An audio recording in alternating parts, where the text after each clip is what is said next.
1775, the American Revolutionary War began as the American colonies sought to detach from England and its oppressive monarchy.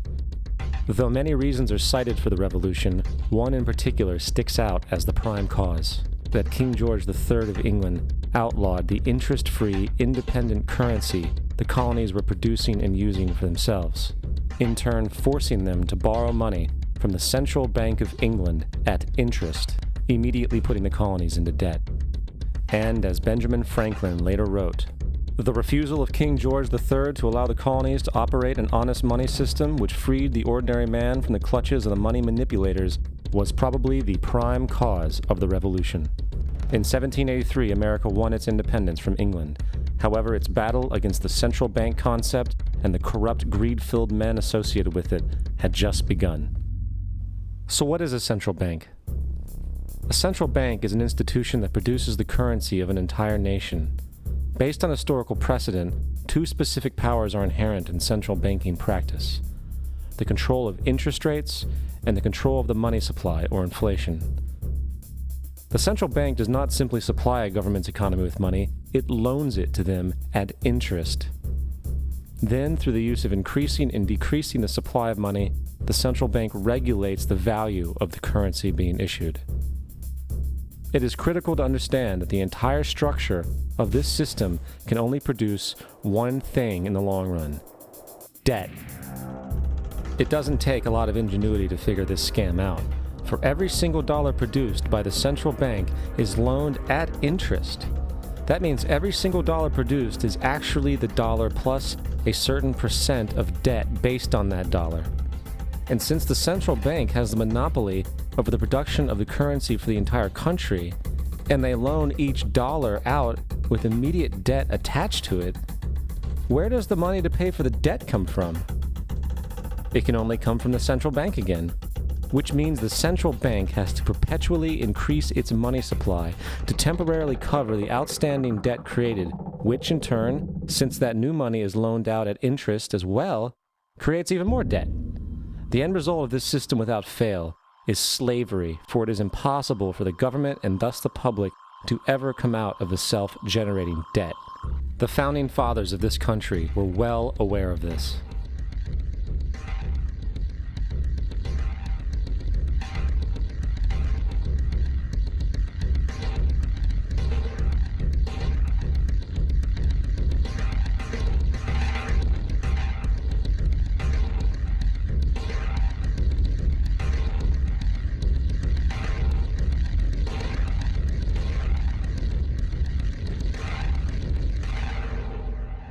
By the early 20th century, the U.S. had already implemented and removed a few central banking systems, which were swindled into place by ruthless banking interests.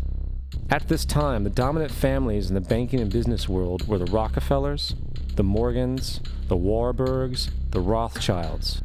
And in the early 1900s, they sought to push once again legislation to create another central bank. However, they knew the government and public were very weary of such an institution, so they needed to create an incident to affect public opinion.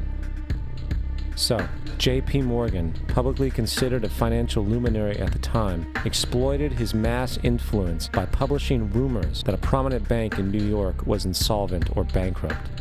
Morgan knew this would cause mass hysteria, which would affect other banks as well.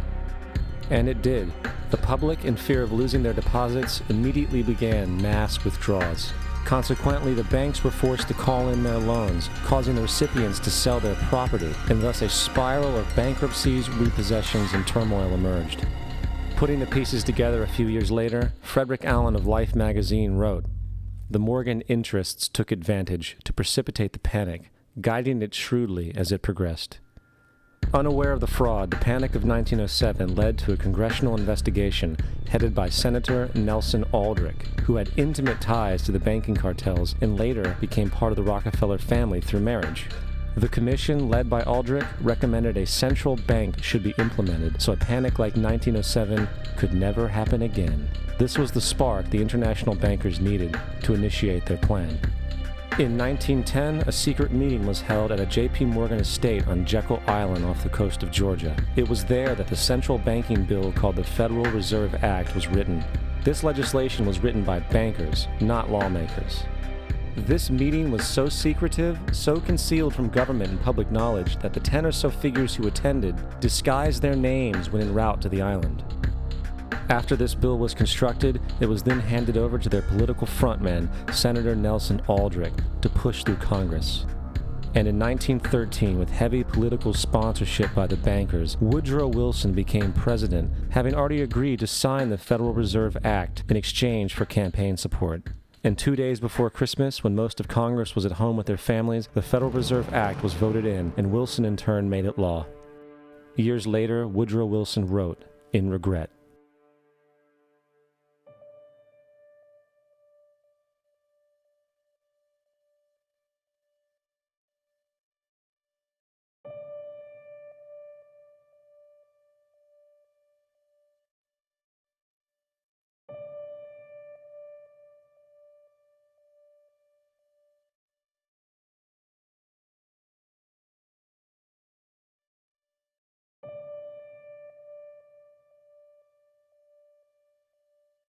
Congressman Lewis McFadden also expressed the truth after the passage of the bill.